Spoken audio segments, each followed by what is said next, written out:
I never should have gone with Father Elias and Sister Margaret into the abandoned convent. From the moment I stepped inside, the air felt wrong, thick, suffocating, and alive. My name is Daniel Cross, and I came seeking the truth about Sister Helena. But what I found was far older, far darker, and far hungrier than anything I could have imagined. Every shadow seemed to watch me, every whisper carried a warning, and I quickly realized the entity inside Helena wasn't just trying to survive, it was waiting. Waiting for me. I had never believed in the supernatural. Ghosts, demons, possessions, they were stories meant to scare children, warnings passed down to keep us obedient and afraid of the dark. That was before I set foot in the convent, before I met Sister Helena, and before I realized that some things are far older and crueler than any story. The convent stood at the edge of the town, its walls yellowed and cracked with age. Ivy clawed at the stone like the fingers of a restless spirit, and the iron gates creaked as I pushed them open. Inside, the air was thick, heavy, and stale, carrying the faint scent of incense mixed with something far fouler I couldn't identify. Every step I took echoed down the long corridors, a hollow sound that made me feel like I was trespassing in a place that had been waiting for me for centuries. Sister Helena appeared in the shadows of the chapel, her face pale under the flickering candlelight. She was slight, almost fragile, with hands folded in prayer and eyes that seemed too deep for a human soul. At first, she seemed normal, silent, distant, entirely devoted to her rituals, but I noticed something off. A flicker of darkness lingered behind her gaze, a subtle, unnatural movement like a shadow brushing against her soul. I tried to shake the feeling, telling myself it was the dim light or the weight of my own imagination. Yet the longer I stayed, the more I felt the cold tendrils of something watching. That first night I slept in the guest quarters, a small stone-walled room with a narrow bed. The moonlight spilled across the floor, casting strange shapes on the walls. I tried to ignore them, tried to tell myself the creaks and whispers were just the building settling, the wind moving through cracks. But then I heard it, soft, deliberate, like footsteps pacing slowly in the corridor outside my door. I held my breath, frozen, convinced that no one could be awake at this hour. The steps stopped, then a faint scraping as though claws dragged across stone. My heart pounded so violently I was sure it would give me away, yet the hall remained silent afterward, empty, yet alive with some terrible anticipation. Unable to sleep, I wandered the corridors. My flashlight cut through the darkness in weak, trembling arcs. I passed the chapel again, and I could see Helena kneeling, rocking slightly, muttering words I could not understand. Her lips moved in silent, urgent prayers, or perhaps something far worse. Shadows shifted behind the columns, stretching and bending in ways that defied the laws of light. I wanted to leave, to run into the safety of the night, but my curiosity anchored me in place, and a strange, irresistible compulsion urged me forward. When I reached her room, I noticed the Bible lying open on the floor. Its pages were singed at the edges, curling in blackened agony, and the words themselves seemed twisted, the letters warped into shapes that resembled faces screaming in silent torment. I bent closer, feeling a chill climb up my spine, my breath catching in my throat. The burn marks were still warm. I recoiled, my stomach churning, realizing that no ordinary fire could have caused this. It was deliberate, alive even. Something had been here, something that didn't belong in this world. I backed away, stumbling into the corridor, and that's when I saw it. A shadow, impossibly long and thin, slithering along the wall toward the chapel. It had no source, no body, yet it moved with purpose. Its shape twisted unnaturally, stretching across the stone as though it were hunting. And for a heartbeat, I felt eyes piercing into me, burning through my chest, my very soul. I froze, unable to move or even breathe, and then, as suddenly as it appeared, it vanished. but the memory of its presence lingered, pressing against me, leaving a residue of cold and fear that refused to dissipate. By morning I was exhausted, but sleep had offered no escape. I walked the halls again, trying to rationalize what I had seen, trying to convince myself that Helena was ill, that the shadows were tricks of the mind, that the smoke and burnt Bible were coincidence. But as I passed the chapel mirror, I noticed something that made my blood run cold.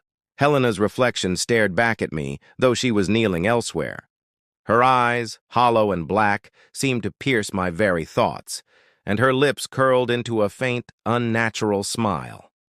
When I blinked, she was gone, but the smile lingered, carved into my mind, a silent warning of the darkness that had claimed her, and perhaps was already aware of me. Helena's condition worsened with every passing day. At first, it was small things, a tremor in her hands, a sudden vacant stare, but soon it became impossible to ignore. Her voice, once soft and serene, now erupted in guttural screams that rattled the walls of the convent. I could hear her from my room, though it was tucked away on the other side of the building, and each scream made my skin crawl, as if the sound carried a tangible weight that pressed against my chest.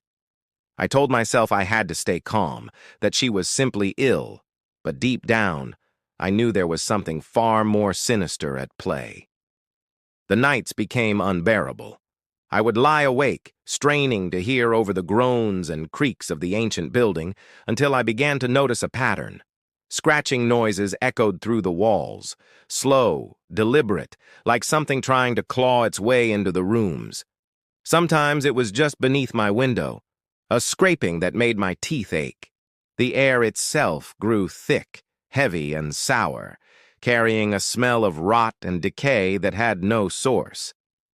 I started carrying a small flashlight everywhere, though it offered no comfort. Shadows seemed to shift just out of reach, retreating whenever I tried to look directly at them. One night, drawn by the noises, I found myself in the chapel again. Helena was kneeling in the center, her body rigid, her lips moving rapidly in prayers I could not understand. But when I looked closer, I noticed her eyes, black, endless voids, swallowing the faint candlelight. It was as though her soul had been replaced by something else entirely. I stepped back, horrified, and caught a glimpse of movement behind her in the mirror, a faint, crooked smile lingering where no one stood. My pulse thundered in my ears as I realized the reflection didn't belong to her or to any human being. The more I observed, the stranger things became. Marks appeared on Helena's skin, dark symbols that seemed to pulse, as though alive, twisting beneath her flesh. They weren't there one moment, and then the next, they were etched across her arms and chest, black and writhing like they had a life of their own. I dared not touch them. Every time I tried, the air turned icy, and I felt a presence pressing down on me, a hatred so deep it felt almost physical. It was watching, waiting, enjoying the terror I could not escape. I started seeing things that I couldn't explain. Shadows moved independently, stretching across the walls in impossible angles, sometimes appearing where there was no light at all. Cold spots followed me through the corridors, invisible hands brushing against my neck and arms. Once I heard laughter, low, cruel, and almost human, but there was no one there.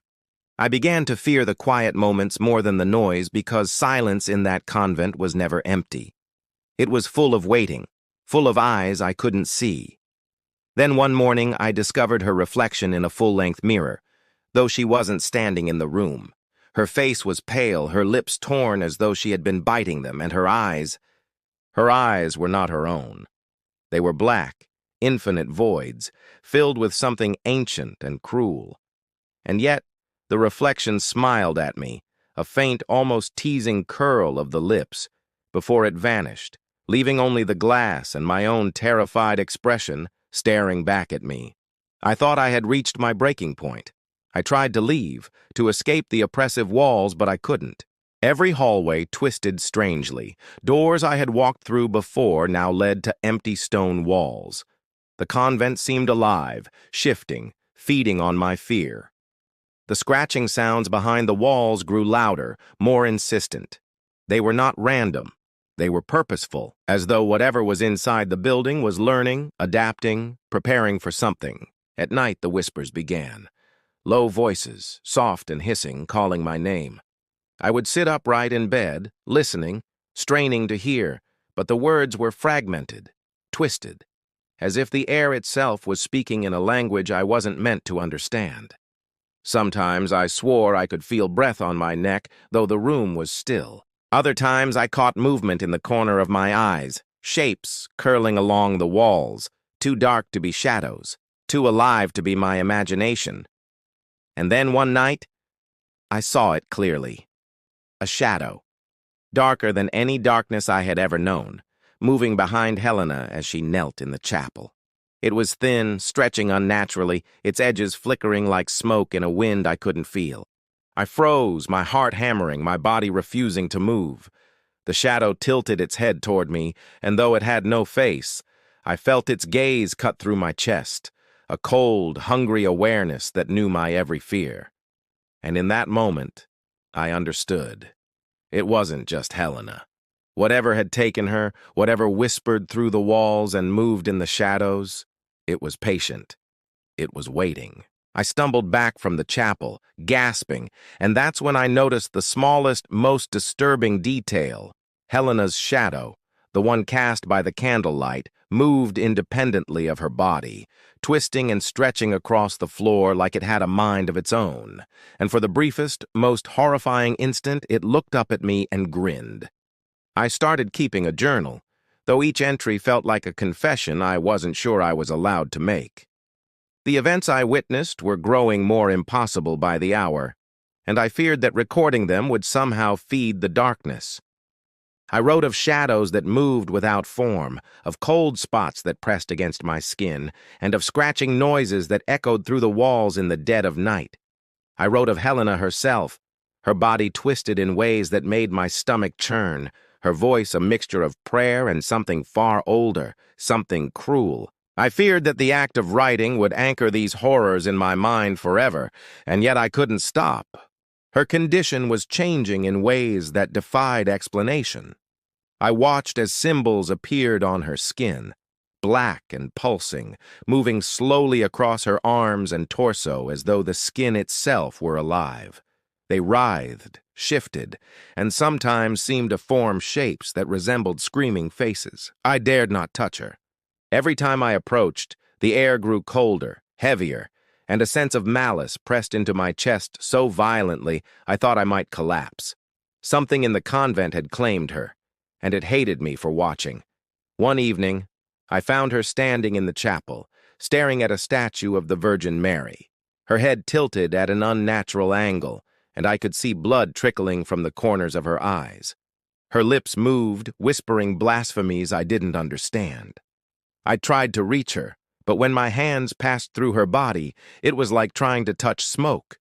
I stumbled back, terror freezing my legs, and that's when I noticed something I couldn't unsee.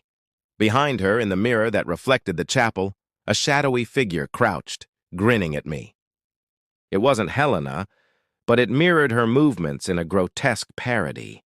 The smile stretched impossibly wide, eyes glowing faintly, hungry, and cruel. I started seeing more of these reflections. They didn't belong to anything in the room. They were always just at the edge of my vision, lurking in mirrors, in puddles of water, even in the polished floors. They would twist and contort, waiting, watching, always grinning. I felt their attention on me constantly, and I began to dread being alone, even in broad daylight. Then there were the sounds, low, guttural whispers that seemed to come from inside my skull. At first, I thought they were my own thoughts, fragments of fear, but they grew louder, more insistent, forming words I couldn't understand yet somehow recognized as threats. At night, chains dragged across the stone floors. I could hear footsteps pacing in the hallways above me, though I was alone. My own footsteps echoed back at me in strange, delayed rhythms, as though the building itself mocked me. One night I discovered something worse. I had been following the whispers to a small, unused corridor when I noticed the candlelight flicker across a wall I had never seen before. On the plaster, black shapes crawled, moving as if alive, forming grotesque symbols that writhed and twisted before my eyes. My stomach lurched and I stumbled backward, realizing with a sickening certainty that the symbols were not painted. They were etched into the walls, pulsating like something breathing just beneath the surface. I pressed my fingers to them, and the moment I touched the plaster, a cold sensation shot through my veins, as if the symbols themselves had recognized me. I began to realize that the entity inside Helena was not contained. It was spreading, testing its boundaries, probing the convent, and now probing me. I started seeing shadows where none should exist, shapes in the darkness that disappeared the moment I looked directly at them. One night, I was in the library, the faint glow of the moon illuminating the shelves, when I saw dozens of tiny glowing eyes staring at me from the corners of the room. They blinked in unison, and a voice echoed inside my skull. "Why are you here?" I ran without thinking, stumbling through hallways that twisted impossibly, doors opening to walls, until I finally reached the chapel again. Helena was on the floor, convulsing, her eyes rolling back. The shadows behind her stretched upward, elongating, reaching toward the ceiling, twisting around each other like smoke caught in a storm. And then I saw it. The face in the mirror. It wasn't hers and it wasn't mine. Its smile was impossibly wide, its eyes black holes that seemed to absorb all light. I understood then that the entity wasn't just inside Helena. It had been watching me from the start, learning, feeding, and growing bolder with every frightened glance I gave it. I backed away, my heart hammering, my hands trembling, but my eyes were drawn back to the mirror. The face leaned forward, closer than it should have been, and whispered my name, slow and deliberate, with a voice that was neither human nor kind. I fled the chapel, but the sound of laughter followed me, echoing down corridors that no longer seemed familiar, twisting and turning into darkness I could never escape. By the time I reached my room, I knew something undeniable. This wasn't just Helena's fight anymore. It had found me, and it was patient. It would wait. It would watch. And I was utterly, terrifyingly alone. The exorcism began quietly at first, though I knew what was happening before anyone spoke it aloud. The priest arrived in the early morning, a heavy crucifix in hand, and books bound in worn leather tucked under his arm. His eyes were tired, as if he had seen more darkness than any human should endure. I followed him to Helena's room, my heart pounding, knowing that the nightmare was far from over. The air was thick, almost suffocating, carrying the scent of burning incense mixed with the faint metallic tang of blood. Helena lay on the floor, her body twitching and rigid. Her eyes rolled back, black and endless, and her lips moved rapidly in a language I didn't know, a language older than the walls around us. I wanted to look away, but I couldn't. Something about the intensity of her convulsions, the unnatural force that seemed to rise from her body, drew me closer. The shadows in the corners of the room began to move, stretching toward the ceiling, curling along the walls like living smoke. I felt them pressing closer, cold and hungry. The priest began chanting, his voice low and steady, repeating words that seemed to vibrate in the air. The temperature in the room dropped sharply, and I could see my breath hanging like mist in front of me.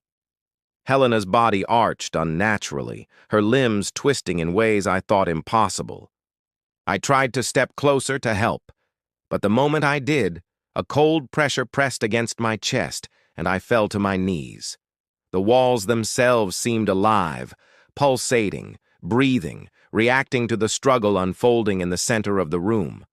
I noticed the shadows then, dozens of them, moving independently of any light source. They were thin, dark shapes, almost transparent, stretching and twisting as though feeding off Helena's torment. Their edges flickered, and for a moment I could see faces within them, faces contorted with hatred, eyes glowing faintly. They weren't static. They were aware, watching, and I realized with a sudden, bone-chilling clarity that they were aware of me too. Chains dragged across the stone floor, though no one held them. Doors slammed themselves shut, and I could hear whispers, low and hissing, coming from every corner. I pressed my hands to my ears, trying to block it out, but the voices seeped inside, whispering my name, mocking me, questioning why I had come. I stumbled backward, and that's when I noticed Helena's reflection in the shattered glass of a window. Her face was calm, almost serene, but behind her, shadows twisted into shapes I could barely comprehend.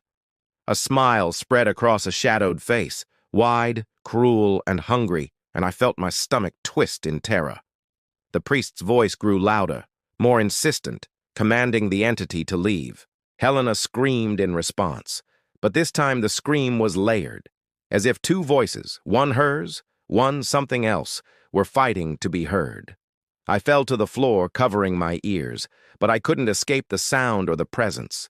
The shadows flickered toward me, curling around the edges of the room, as if testing my fear, measuring it. Every instinct screamed at me to run, yet my body refused, paralyzed by the intensity of what I was witnessing. Then I saw the eyes, dozens of small, glowing eyes in the corners, in the mirrors, in the cracks of the walls. They blinked in unison, and a voice, soft and deliberate, echoed in my skull. "Why are you here?" I stumbled backward, tripping over a pew, and my flashlight fell, clattering to the floor. Its beam flickered across the room, illuminating Helena's body suspended for a moment above the stone floor, her hair hanging down like a halo of darkness. When she landed, she looked dead, but I knew better.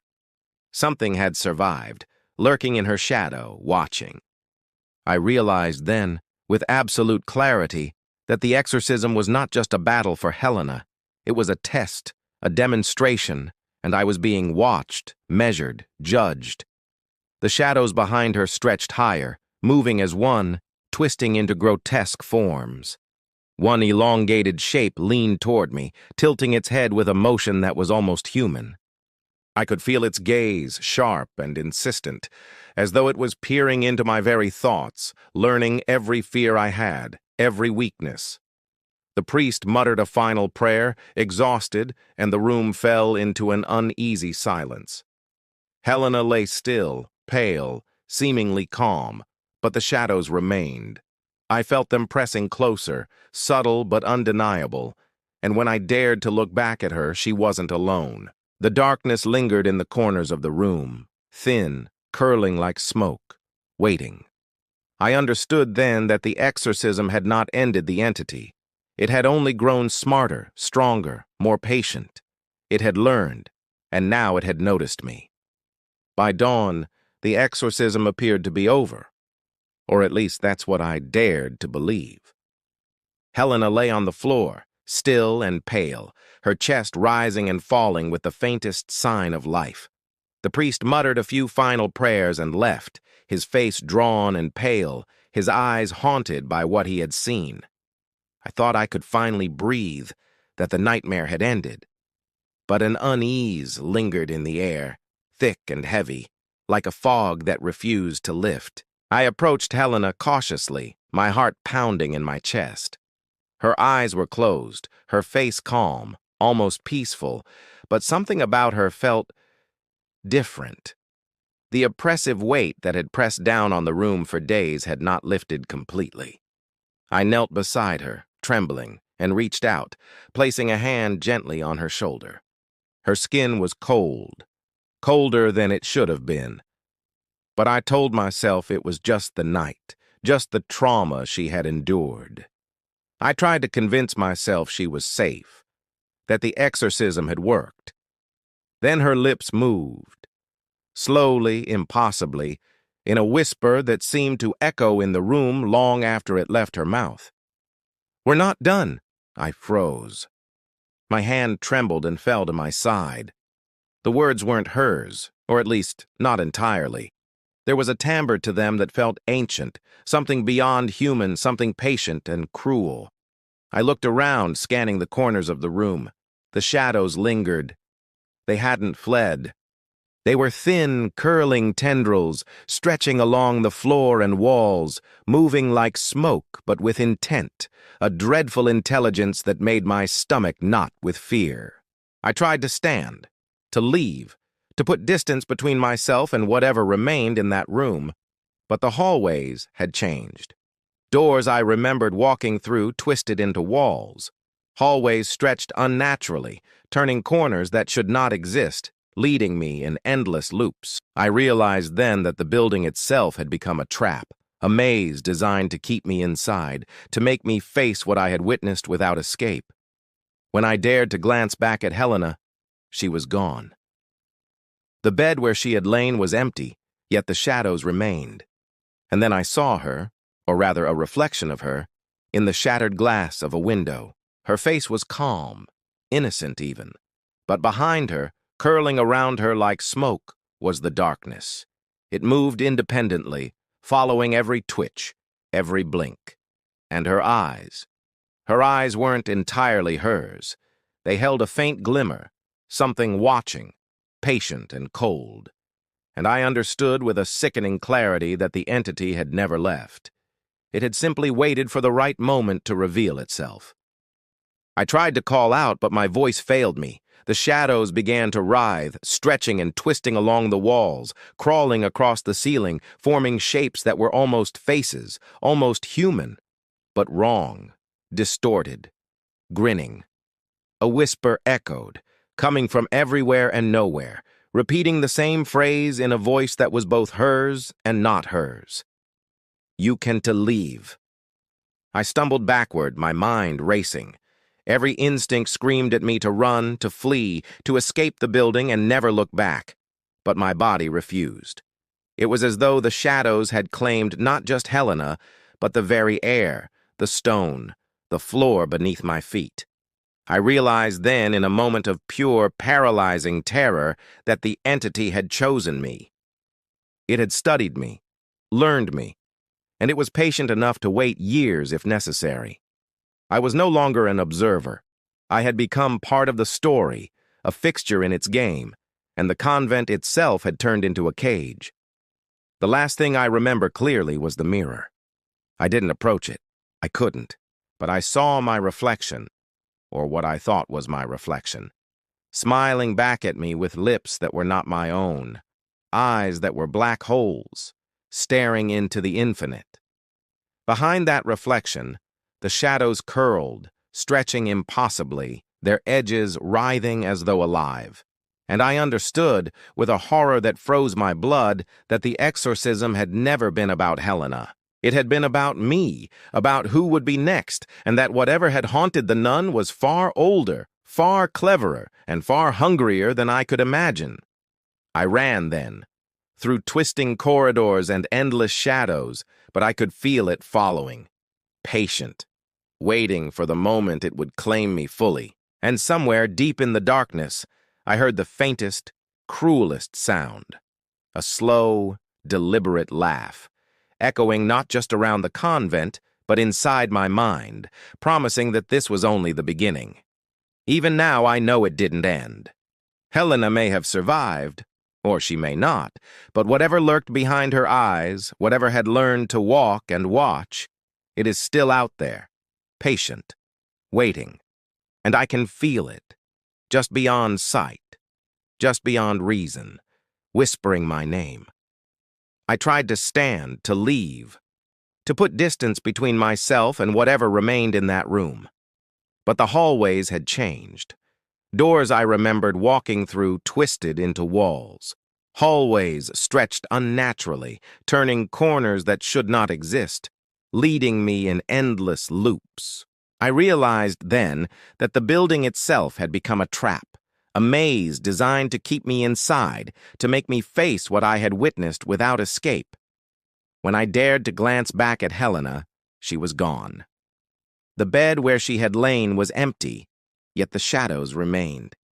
And then I saw her, or rather, a reflection of her, in the shattered glass of a window. Her face was calm, innocent even, but behind her, curling around her like smoke, was the darkness. It moved independently, following every twitch, every blink. And her eyes. Her eyes weren't entirely hers.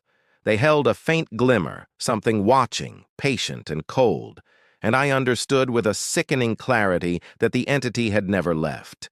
It had simply waited for the right moment to reveal itself. I tried to call out, but my voice failed me. The shadows began to writhe, stretching and twisting along the walls, crawling across the ceiling, forming shapes that were almost faces, almost human, but wrong, distorted, grinning. A whisper echoed, coming from everywhere and nowhere, repeating the same phrase in a voice that was both hers and not hers. "You can to leave." I stumbled backward, my mind racing. Every instinct screamed at me to run, to flee, to escape the building and never look back. But my body refused. It was as though the shadows had claimed not just Helena, but the very air, the stone, the floor beneath my feet. I realized then, in a moment of pure, paralyzing terror, that the entity had chosen me. It had studied me, learned me, and it was patient enough to wait years if necessary. I was no longer an observer. I had become part of the story, a fixture in its game, and the convent itself had turned into a cage. The last thing I remember clearly was the mirror. I didn't approach it. I couldn't. But I saw my reflection, or what I thought was my reflection, smiling back at me with lips that were not my own, eyes that were black holes staring into the infinite. Behind that reflection, the shadows curled, stretching impossibly, their edges writhing as though alive. And I understood, with a horror that froze my blood, that the exorcism had never been about Helena. It had been about me, about who would be next, and that whatever had haunted the nun was far older, far cleverer, and far hungrier than I could imagine. I ran then, through twisting corridors and endless shadows, but I could feel it following, patient, waiting for the moment it would claim me fully. And somewhere, deep in the darkness, I heard the faintest, cruelest sound. A slow, deliberate laugh, echoing not just around the convent, but inside my mind, promising that this was only the beginning. Even now, I know it didn't end. Helena may have survived, or she may not. But whatever lurked behind her eyes, whatever had learned to walk and watch, it is still out there, patient, waiting, and I can feel it, just beyond sight, just beyond reason, whispering my name.